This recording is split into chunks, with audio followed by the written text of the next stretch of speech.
What's going on, everybody? Welcome into the Sports Arena. I'm your man, Eric Wilson, on a Wednesday night. Yeah, we're starting a little bit early this evening because, as always, we got so much to get to. But we're breaking down the NFC West a little bit later on. And our Queen of Hoops, Miss Megan Price, along with Ty Ray, and then he has a special guest joining us. They're also not only going to give us their predictions for the NFC West, but since they were here Monday, we're going to talk about them and get their thoughts on the AFC West, since we did break that down with Ray and John. But let me get the crew in here. Like I said, we got our Queen of Hoops, Miss Megan Price. Welcome back. Say what, say it again. My man, Mr. Ty Ray, and of course, the West Coast, the left coast, Mike Caratanudo. Mike, fresh start. What's with the shirt, brother? Oh, well, it's I wore it out to ASU fall practice today because there's a lot of mess, and we can talk about that later. But I love your WNBA team needs a fresh start and a new coach. Well, I mean, they're in seventh place. They're headed to the playoffs, so keep yapping. It's Ross again for the last 3 games. No, I love DT. I have no faith in you're gonna make the playoffs. So, but anyway, man, I'm stoked about fall ball, football, and bummed about the stuff where not that it's terrible, but people have to do their thing. But we'll get to it. How are you doing, Eric? Nobody ever asks you, how are you doing, Eric? Mike, I'm busy as always, man. Eat, sleep, hustle, repeat. Ty Ray, what's up, man? So he telling me he excited about the Cowboys? Absolutely. This half of the panel, Ty Ray. This half of the panel. A lot has changed since I've been gone. Okay, cool. I mean, I don't know what you're excited about. The Eagles winning the division this year, but see, that's this side. That's this side. This side. Okay. My coming fault. From somebody that's quarterback's probably going to throw 20 interceptions, but you take his vote. I'll tell you what. He'll throw less interceptions than Mama Caratanudo's Jets. No, we cannot talk about the NFC East tonight. We're not doing. Yes, that is next Wednesday. Next Wednesday is going to be the NFC East, so save it for that. But first, we're gonna take a moment here tonight, and this is what we're gonna do. We're gonna honor the 4 women that are on your screen because they have had phenomenal careers, respectively, in the WNBA, in the world of tennis, and as an Olympian. So that's where we're going to start our conversation tonight here on the Sports Arena. Of course, I'm going to go to my Queen of Hoops and say, Miss Megan Price, first up, we're going to talk about the greatness that is Sue Bird.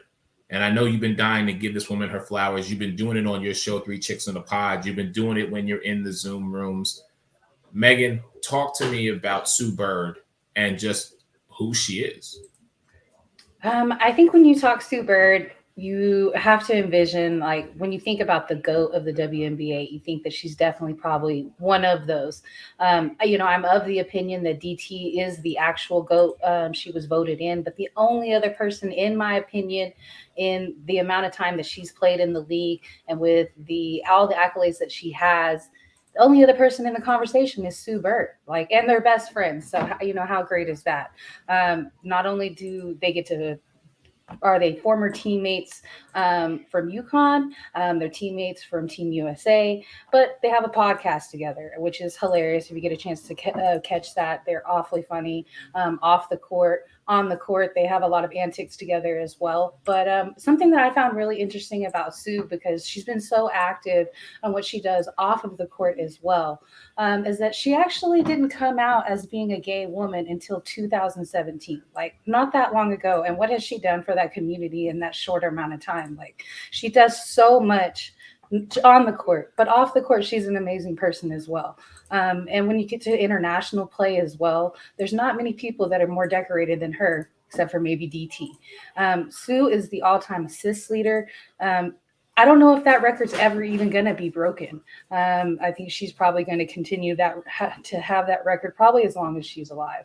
And sad to see her go, but at age 41, she's still in contention for another championship. Right now, she is one of 4 teams that are tied for most championships within the WNBA, and she's still in contention, age 41. I mean, that's just the only other person doing that kind of thing is DT and Brady.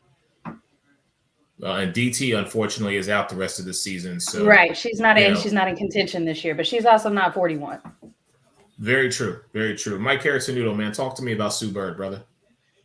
Yeah, I mean, you know me for a long time being a college hoops junkie anyway, and I mean, back then, I mean, literally UConn and Tennessee were the only teams you'd see on TV, if they were playing somebody or when they played each other. But I mean, just watching Sue Bird from back then, and I mean, obviously what she's meant to the WNBA and the battles I've got to see, unfortunately not this year, I didn't get to go, but throughout the years, watching her, play against Diana Taurasi and just, to me, it's like her and Taurasi, and we know there's always some of those players, and people say, oh, well, all these pro players make it look easy.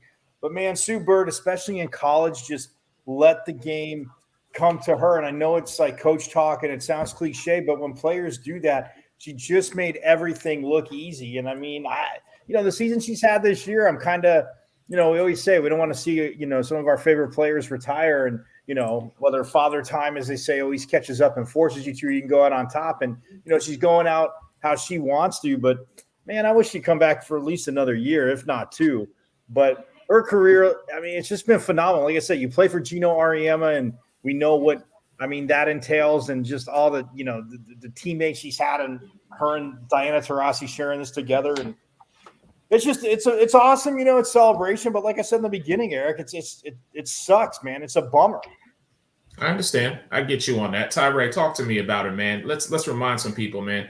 First overall pick in 2002, 21 seasons with the same team. We talk about players and their loyalty to a city or their loyalty to a team. And Sue Bird, for everything that she's done, has remained in Seattle. She's had opportunities to go elsewhere, but she stayed there. Just talk to me about her greatness, Ty. I mean, like I said, Megan touched on it a lot. Like I said, she has accolades. When you talk about the GOAT conversation, she definitely deserves to be in that conversation. Although she may not be some people's GOAT, but she deserves to at least be in the conversation. I mean, 13-time All-Star, 5 times first team All-NBA. I mean, All-WNBA, I'm sorry. 4-time champ. I mean, the list goes on, and not only her accomplishments in the WNBA, but her accomplishments overseas. So, I mean, she's definitely had a great career. We're starting to see a lot of the people that I seen growing up play. They're starting to call it quits. So the people that I started watching when I really became a basketball junkie in my early 20s are starting to call it quits. And it's kind of saddened, you know what I mean? Like, as hard as we are on LeBron, it's going to be sad when he goes too. And but all good things must come to an end. But, we have to keep talking about these people. We have to keep pushing them forward, kind of like how the older people did us with Bill Russell and Kareem and the greats. I always hear people talk about Reggie Miller's sister and how great she was. Even though I didn't get an opportunity to see her play, Cheryl Miller and, Cynthia Cooper. I know we've seen her on the back end of her career. But, the people that seen her on the front end of her career always talk about it. We just have to keep that conversation going about these greats that we've seen. Yeah. Here's what I'll say about Sue Bird. I actually had the privilege of buying her and her wife, Megan Rapinoe, a drink at this last year's WNBA Finals. I just happened to be in the same restaurant as the two of them. And I believe Megan's birthday had just passed. And so for me, Sue's birthday had just passed. And so for me, it was an honor to be able to simply say, you know what? Thank you. Thank you for all that you've done with women's sports. Thank you for all that you've done in on a national level, international, global level. She's a true champion. And yes, she is definitely in the greatest of all time conversation. I know, Mike, like you say, greatest of all generation or even greatest of an era. But I don't think there's anyone outside of a couple, DT being one. Y'all know how I feel about Candace, that have really elevated. They took the torch from the Rebecca Lobos, the Lisa Leslies, the Cheryl Swoops of the world, and they carried it into what we are seeing today. So, I'm sad to see her go. I would love to see her and DT one more time. We know that's not going to happen, but it has been a great ride, and I wish her nothing but success in the next chapter, because we know this is not the last of her in the WNBA. I just think we know it's the last of her on the court. And So Eric, let's transition. can Go I ahead, add one Mike. more thing about her just real quick? Because point-wise, it's like she may have not averaged like the most points, but her three-point percentage, I mean, very rarely under 40. And now, I mean, there was one year she shot almost 45%. And to me, that was even crazy because, again, we all know the game has changed, but she was shooting 44, 45%. And for her career, I mean, she's like an eyelash under 40. So, yeah, it's just the Right. things like that. She's still at the top of her game. And, hey, I applaud her for walking away, like I said, at the top of her game. But like you said, I'm with you. I still want to see the battles. I mean, I wonder, like, what would DT's career, what would have Sue Bird's career been without each other? I think that they both pushed each other to be where they are. You know what? Let's save that conversation for another time. We will definitely come back to that, but I do want to keep it rolling. But that is a great conversation, Megan. We're going to play that what if game probably somewhere down the road. So keep that one in your back pocket. I want to transition over to my greatest of all time when it comes to an athlete. If anybody asks me today who is my greatest athlete of all time, I'm talking about Serena Williams. I will argue anybody, and I know people, I've had this argument before, and I will gladly have it again. Everything that Serena Williams has done for women's tennis, no disrespect to Billie Jean King or any of the other female athletes who pioneered the way for a Serena Williams to have the opportunity to be on the court, but to be as dominant as she has been. The fact that this is the one argument y'all can't change my mind. Y'all ain't gonna change my mind. This woman played in some of the grueling matches of her career, and she did so while she was pregnant. Okay? I'm going to let y'all let that marinate for a moment. Can't no man say that. Okay? This is why Serena Williams, along with all of her championships, along with the money that she's made, along with just her beauty, her elegance, her grace, and being an entrepreneur along with it, Serena Williams is my greatest of all time. I am truly shedding a tear because I am going to miss her dominate the world of tennis. And I say the world of tennis for both men and women. That is why she is my greatest of all time. I am truly going to miss Serena Williams. And from the bottom of my heart, I thank her for everything that she has done for tennis. I'm so excited to see what she does next because, as she says, this is not a retirement for her. This is just her simply leaving this and moving on to the next. Ty, I'm going to come to you, and then I'll go to Mike, and we'll finish it with Megan. For me, you know, what she's done for the game of tennis, she's done the same thing for tennis that Tiger Woods did for golf. She made it popular among African Americans. Nobody, until she started playing tennis, I couldn't name 4 or 5 tennis players. I'm talking male, female, whatever, right?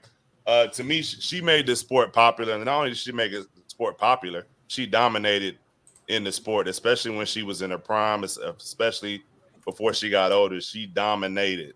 84% career win record. I mean, I think at one point she was number 1 in singles for, I want to say 316 weeks, or it's something crazy, like it's some crazy number, 200 and something weeks, 300 and something weeks. I don't know the exact number, but I know it's a crazy number that she was just on top. And even with the singles, her and her sister would win doubles, you know what I mean? So she's just like you said, she's an amazing athlete. You could argue that she's the greatest of all time. I mean, she's definitely one of the greatest athletes ever. And that's football, basketball, hockey, baseball, whatever, air hockey. I don't know, right?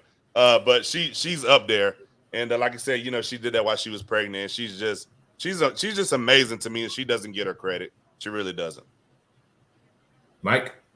Well, I mean, I'm kind of with Ty, Eric. I don't think she gets, credit because they always say, men, she was playing against some men. Would she even be in the top 50? And I'm with you, Eric. I've said it before on this show many a times when I'm not saying she would have been the number 1 player in men's, but I could see her easily going to battle with those guys. When you have a 120-mile-an-hour serve, just the technicality of your game and get, seeing Venus kind of do it first. I mean, Venus being older, I mean, yeah, she had and Venus won her Grand Slams, but what Serena became, and I mean, you figure she won.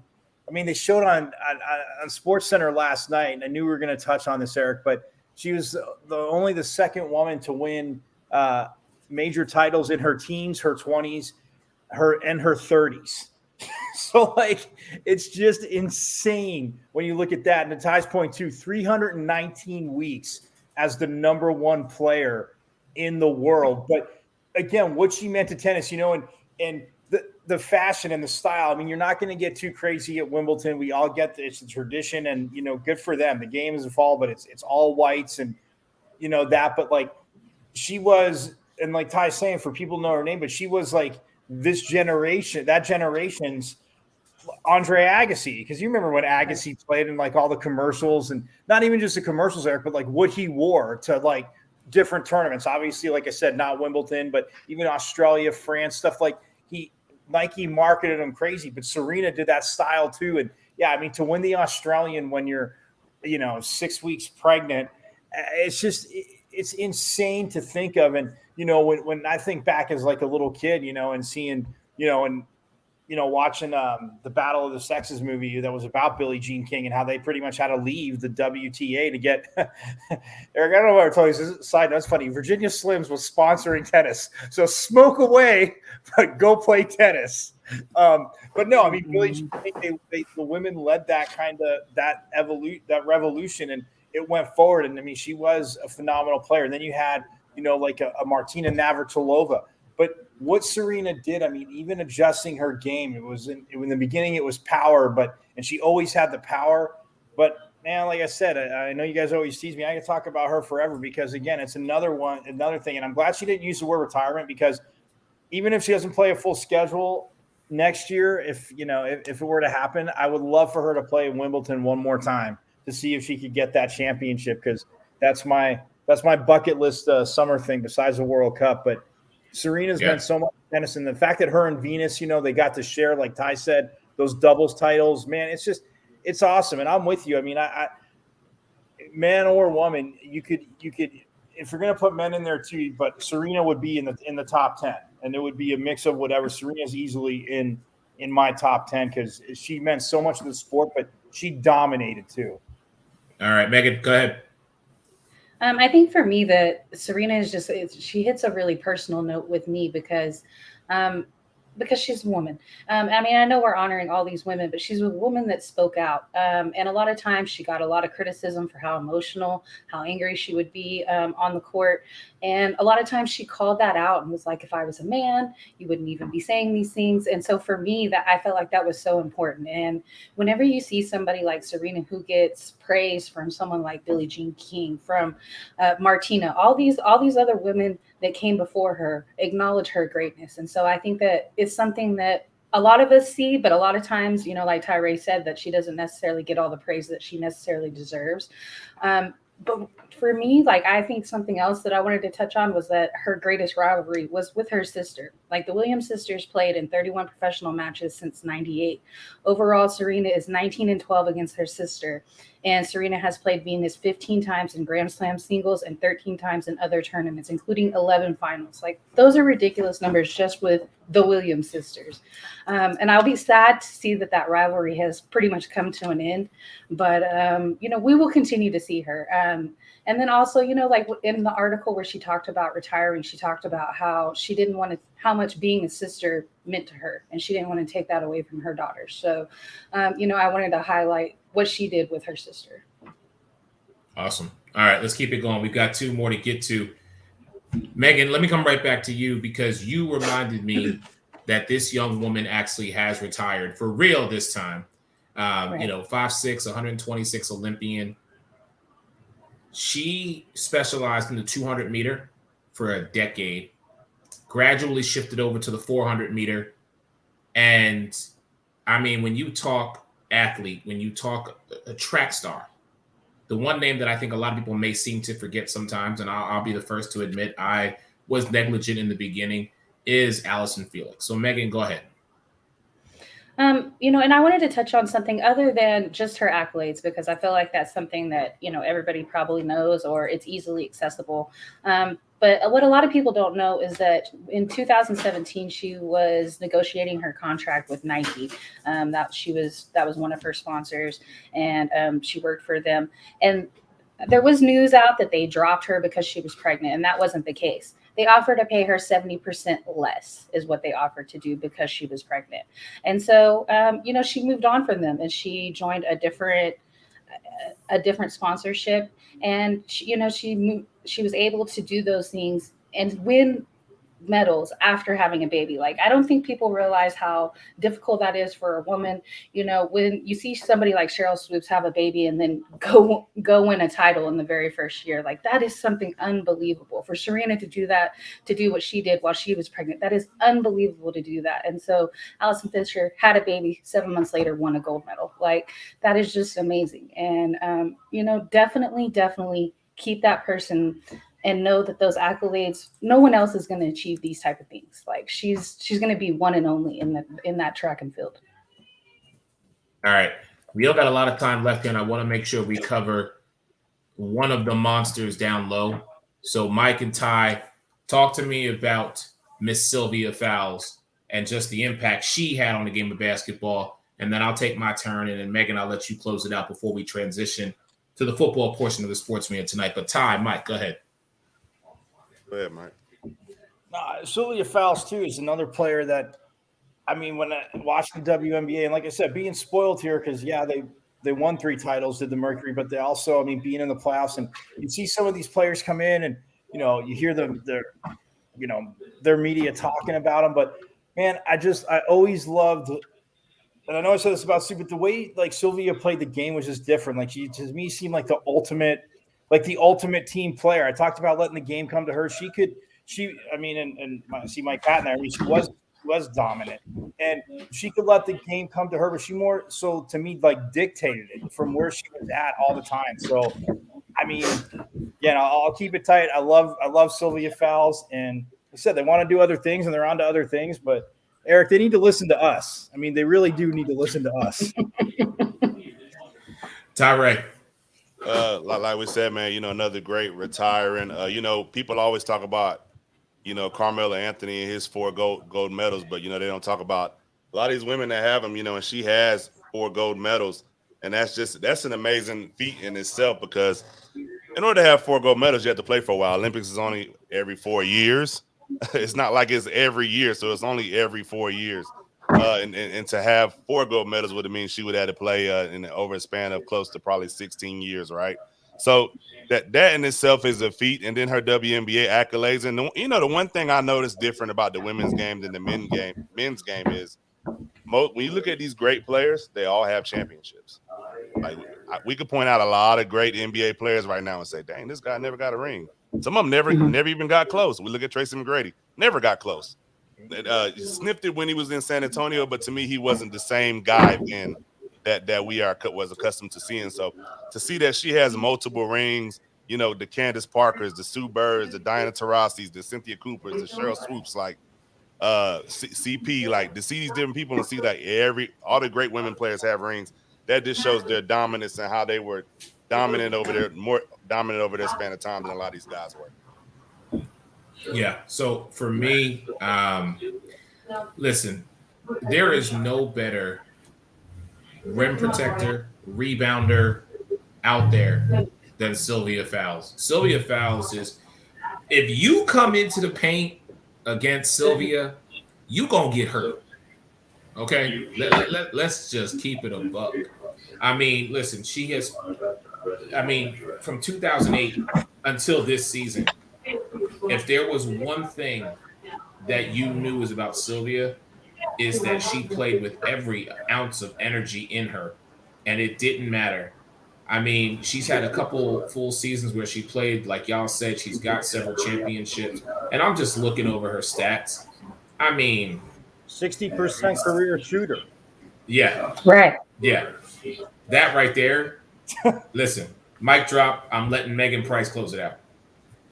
Okay, so real quick, I want to chime in on one player that actually didn't have a championship, and she was actually in the WNBA top 25, and that's Becky Hammon. But that's probably the only one that doesn't have a championship on that list. But back to Syl. you know, what I noticed in y'all's conversation about all this, and even the comments in the comment section still was. I mean, that's great. And I'm sure we're saying was because her career is coming to an end and it's likely Minnesota's not going to make the playoffs. But she is the reigning defending defensive player of the year right now on the court. Like that's your reigning, like you're reigning and defending best defender in the league.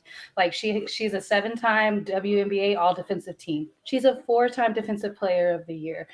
She's an 8-time All-Star. Like she's a Finals MVP, champion, and WNBA MVP in the same year in 2017. Like there's not a lot of other women that can have those type of accolades. And what I liked is that she is such a likable person. Like there's not going to be anybody out there that says, "Oh, I didn't enjoy playing with Syl when we were on Team USA together." Now, did they maybe fear going up against her when they were on the WNBA court? Absolutely, but she was a teammate to everybody. So we will be sad to see her leave, but I definitely think that we'll still see Syl in some capacity within the W. Yeah, facts. So again, we just wanted to take time here tonight to start the show on the sports arena. And again, give our flowers to these 4 women: Serena Williams, Sue Bird, Allyson Felix, and Sylvia Fowles. We thank you for everything that you have done, inspiring young women to go to that next level, to be an individual, to be a voice for the voiceless, but also be caring, be genuine, and be authentic. So